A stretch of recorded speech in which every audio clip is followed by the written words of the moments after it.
resilience as a whole because from 12 years old Yeah. you've had to do this, and thankfully you had your family to support you Sure. throughout the whole process. Absolutely. um and then because of that, you have this like deep compassion for people. Like I can feel it, you know what I mean? Like you're able to relate to like, oh, um I'm sure you probably feel depressed, and I don't want to put that on you, and to say those kind of things because you're like, you understand what that's like, Yeah. and I could tell, Yeah. I could feel it, so for me on my end it's like, okay, cool, I can easily feel taken care of before you even take care of me, Yeah.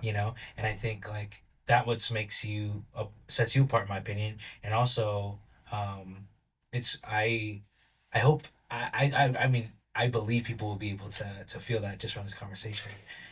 Yeah, man. Yeah. I think in a lot of different. Well, you're a storyteller, right?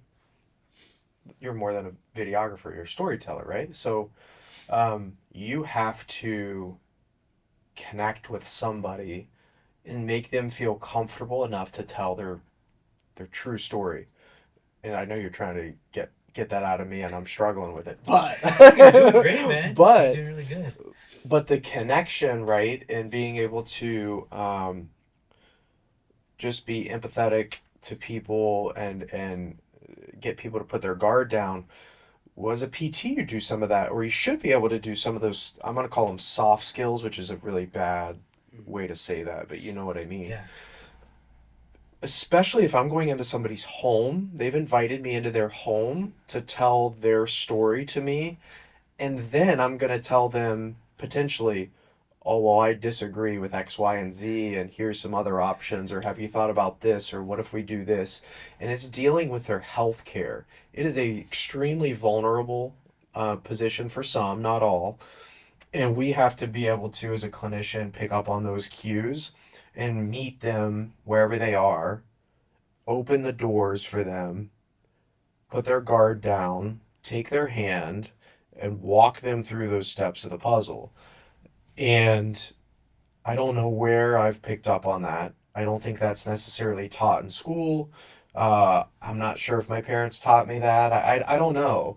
But I do feel like I'm able to connect with somebody in a relatively short time and get them to put their guard down, which then I can do my job. Yeah. And if we can't, and when I say we, I'm talking about myself sitting across from somebody's kitchen table. After the first session, sometimes we do say, "Hey, I don't think we're a good fit," and or maybe this model isn't a good fit, Mm. or let's get you to PT Joe down the road who also does this model, but has a different personality than Caleb Yeah. or my other therapist. Because if you are not able to connect with a person, it's just maybe you'll get them better, but it's a uphill battle. Yeah. No, man. I mean, that's what I was thinking. I was like, man, like he's a physical therapist. He's a heart therapist, like a mental therapist. Like because yeah, like you said, you literally have people at their most vulnerable places, Right. and then they're just telling you how they feel. They're like, I remember talking to my PT, like, man, like I'm alone all the time. I Mm-hmm. can't go anywhere. I have to rely on my parents to like get me food. It sucks. I can't walk. I have to relearn to walk. Yeah. And then I think about now having a kid, and he's learning to walk, and it's like, well, he learned how to walk, but it's he's walking, but it's like, oh my gosh, like to be like 28, 29, and having to redo that again, it's like really humbling. And then people around you are like, oh, it's a common thing that happens. It's like, doesn't matter if it's common, it still sucks. Yeah, like, exactly. um, and trying to battle that, like, oh, am I being a little like sissy or like whatever, you know what I mean? Like, am I like not strong enough or whatever? And then you like deal with those different things, but Especially if you have a setback like you did, right? for Then you sure. really start to question, like, oh, did I, like, what is wrong with me? And, like, am I being a sissy, right? And do I need to just toughen up and, like, walk this, like, get through this? And it's funny because you put your guard down with your therapist, and, maybe you guys had a great relationship. Maybe you didn't. I have no idea. But a lot of times we do find that we spend so much time with our patients, they give us that information and that vulnerability where did you say those things to your surgeon? Did you ever say That's those what things? searching. No, no. Yeah, no, absolutely It not. was different, right? Yeah, So it's absolutely. different for Yeah, whatever reason. We don't have yeah, to dive for into sure, that. for sure. But like the Mm, surgeons don't hear all of those things. And the reality of it is the outcome of your ACL reconstruction is affected by all of those things, not just what the surgeon did. And it's probably your PT who has the most influence besides you on all of those puzzle pieces, um, which sometimes I think is kind of forgotten. mm, That's yeah. that's just kind of to promote our our profession a little bit, because I've been dogging our profession a little Mm, bit in the model, but I'm passionate about our profession and our place in the medical world. But we've got to find a way to like utilize that to help the patients, like leverage it for patient success. yeah. No, man. I think I'm really. I mean, I'm really thankful for you. I mean, you opened up a lot, right? And you've helped me give insight to me of like, okay, obviously there's still always more to the story, right? There's always more, and we can Yeah. always go further. But the fact that you do right by people, um, the fact that you've had a constant struggle from how old are you? May I ask? 34. 34. Okay, so 12 to 34 Yeah. of this like intense like, dude. The fact that you say you had 6 injections like a day still, Yep. and then, like you barely 10% of the time you actually feel good, like bro, like that because my wife has like autoimmune, right? Like so Yeah. she's Yeah. Hashimoto's. So like, it's also for some people who don't understand what people are going through, it's easy to be like, oh, you're either being lazy or whatever. It's like Mm-hmm. you literally can't control how you feel about stuff, but no one understands that. And Yeah. so like you have your own mental struggles that you've gone through and overcome and still overcoming and whatever that it For may sure. be. Yeah. But it comes through, man. Like I just like your examples that you're sharing, it's like, man, that's what I feel like is missing, what you just said. I mean, my therapist was really awesome, but he doesn't have the time to care for me Yeah. in all the Yeah. ways that you have the time to. And I think that I'm like, yo, um, if I had someone with me for 60 minutes, 90 minutes, Yeah. that like, because when you're walking with somebody, in my case, literally trying to help me Yeah. walk to walk again. Um, it was all a mental game, like you said. And what helped me get through was like my therapist being like you got this. You just gotta take it one step at a time. Like little things here and there. But if I had 60, 90 minutes for, it's like I Yeah. feel like you actually understood me, you saw me, and gave me like steps. Because sometimes he believed in me more than I believed in Sure. myself. Absolutely. Because he's seen it over Yeah, and over and yeah, over and over again. for sure. For you, you're like, maybe you had a friend or something once, but you know, the reality is you've never seen somebody go from where you were to running again. You just have not seen that journey. Uh, and as bad as you felt, and the pain and the dysfunction and just the inability to be you, is a huge hurdle to overcome. And and you probably trusted your therapist because you knew in the back of your head, he's seen this, he does this, this is his job. He's saying I'm good. Yeah, Like yeah. I've got to believe a little bit in Yeah, that. yeah. And I literally had to trying to break the scar tissue before Yeah, manipulation, yeah, like literally had to put a towel in my mouth and I was just like screaming, and I let this person put me through pain, yeah, yeah, yeah, and like when I look back on it in the past, there's like, in order like I can imagine how he feels, right? Like I had to trust someone to literally put me in pain to be better, and the and like he was like I was a bit I'm a bigger guy and he was like smaller than me, yeah. so he He was was like the working. He really was like quick, bro. sweating. Yeah, bro, he Yeah, literally yeah, was sweating, and I'm like, dang, like that takes a level of care for someone to do that, yeah. and then also have to do that with how many other patients throughout the day, like that's exhausting. Yeah, there is a physical Yeah, fatigue, but also a huge mental fatigue. So, um, just in the profession in general, yeah, my wife and I, when we first got out of school, and we would like, we kind of laugh about it now. We're better. We've mastered this, being out of school for 10 years now. I guess it hasn't been that long. I don't know. We would get home from work and we would eat dinner in silence. And then like after dinner was over, we'd kind of come out of it and hey, how was your day, etc. But we were like mentally zapped because you've heard everybody's stuff, and then you have tried to respond appropriately, adjust your plan for the day based on the subjective information they're giving you, and then still take their hand and lead them in the right direction. And upwards of 20, 30, 40 patients in some of these clinics a day. So yeah, the mental fatigue is real. But I mean that's okay. I mean that's part of it.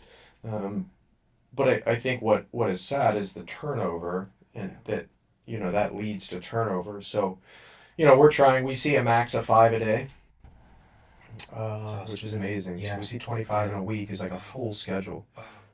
Um, It's game so changing. you only hear and have to respond appropriately and physically Mm. do your job up to 25 times a day. And I Mm. had a therapist a little while back ask, well, what if I want to see 30?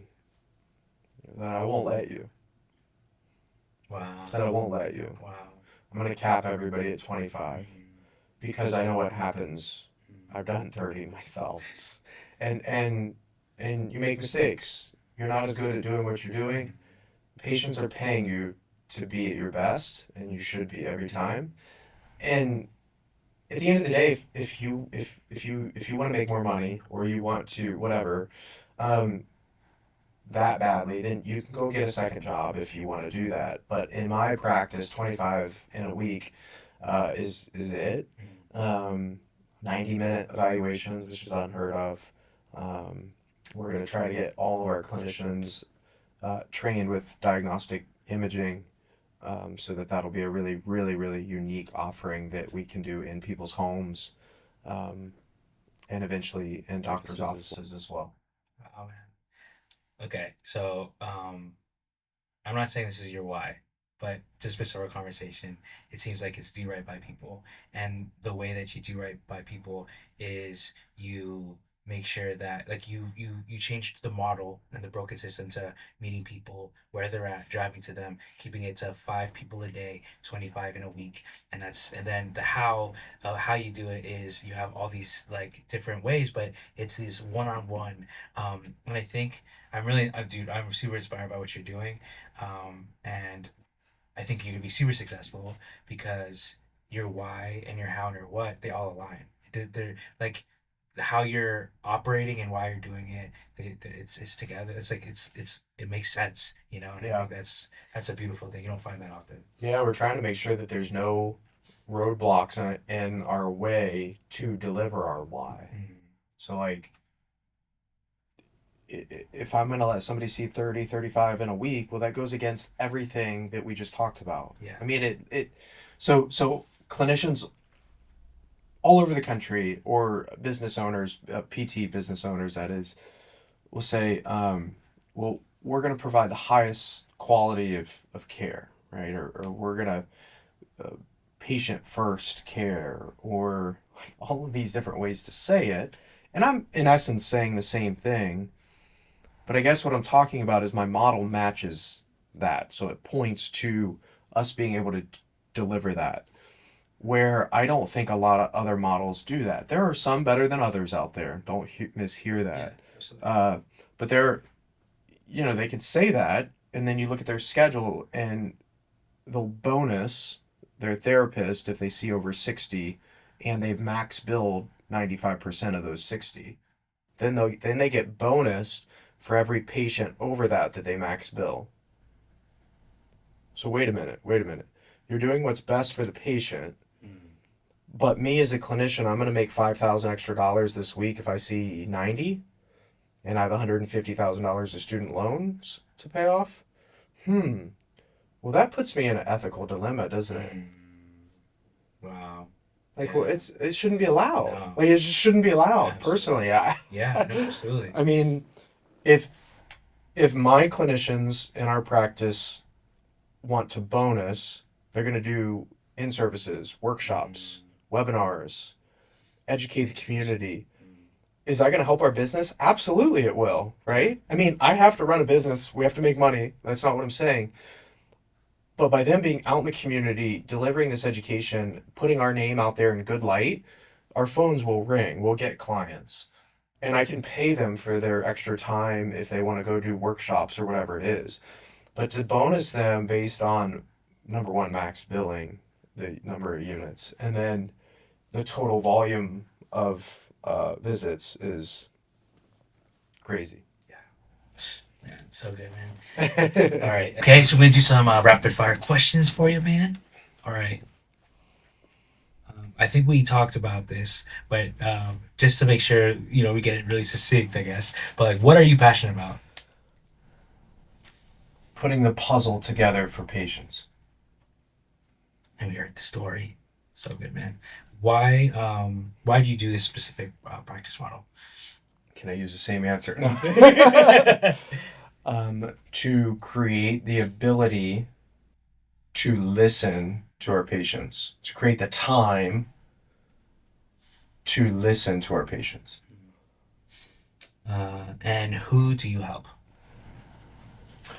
We help all active individuals or individuals who want to be active and are suffering from orthopedic injuries, which are your muscle, bone, and joint injuries. It's a really, really wide net that we cast. And we're becoming more and more specialized, and soon we will be able to cast that net toward folks who are suffering from all sorts of neurological conditions as well. It's awesome. So why did you choose to go mobile? Initially, the truth, to keep my overhead down because I had a newborn at home and I was doing just fine in the clinic and made this decision to try to be better and do better.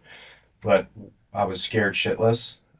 Didn't know if I was going to be successful. I worked 3 jobs for a while to make sure that I had the income for my family. And Wow. after about 8 months, 9 months in practice, I said, "Holy cow, this is working, and people really appreciate the mobile." It's like Amazon, right? It's convenient. Absolutely. And so we've stuck with it, and I think I will always continue to have that as an offering, even if we do open a brick and mortar. The mobile service will be there. That's awesome. Dang, bro, 3 jobs? Yeah, yeah. What were you For doing? like 6 months. They were all PT jobs. So I was working PRN like as needed part time at rehab hospitals across the valley, like on the weekends, and I was working like 7 days a week for a long time, And doing mobile and then trying to doing get my business up and running. bro. Yeah, With a 6-month old? yeah. My wife is a blessing. Bro. That makes me want to cry, bro. That's hardcore, man. That's good, man. Props, man. How do we offer imaging? Oh, sorry. So how do you offer imaging and how has it changed your practice? Yeah. So during our evaluations, I reiterated the time that we spend 90 minutes and we do a complete evaluation. So, subjective history, all the movement assessments, joint mobilization assessments, strength assessments with handheld dynamometers, who actually put numbers to all of your strength measurements. And then we get into some more specific tests of what potential injuries we think are going on. And then at that point, we will use diagnostic ultrasound imaging to help us understand the accuracy of that assessment and piece together the amount of tissue damage that is there and help guide us along our treatment along the way. And so the response that I've gotten to that just recently since we've started has been just astounding. And I think it will continue to change our practice and help set us apart. That's awesome, man. Okay. Okay. So let's see. Okay, cool. So, okay, yeah, that's all the questions. I guess if there was something that you would, is there anything else that you'd like to share that we may have missed? Hmm. Um, my tagline that we use at a lot of our networking groups and and Mm-hmm. workshops, I say your current setback is a setup for a comeback. It's kind of a mouthful, I know, but it's something that I'm passionate about, and it's at the forefront of our brain when we go out there. Um, and a setback for you could be different than a setback for somebody else, but nonetheless, in their opinion, their mind, it's a setback. And we want to flip that for people and realize that that's an opportunity to improve and become a better person, physically, mentally, emotionally, and understanding that we will be a part of that process. And when you hire us to be your PT servicer of choice, it's basically like taking an orthopedic specialist and putting it in your back pocket.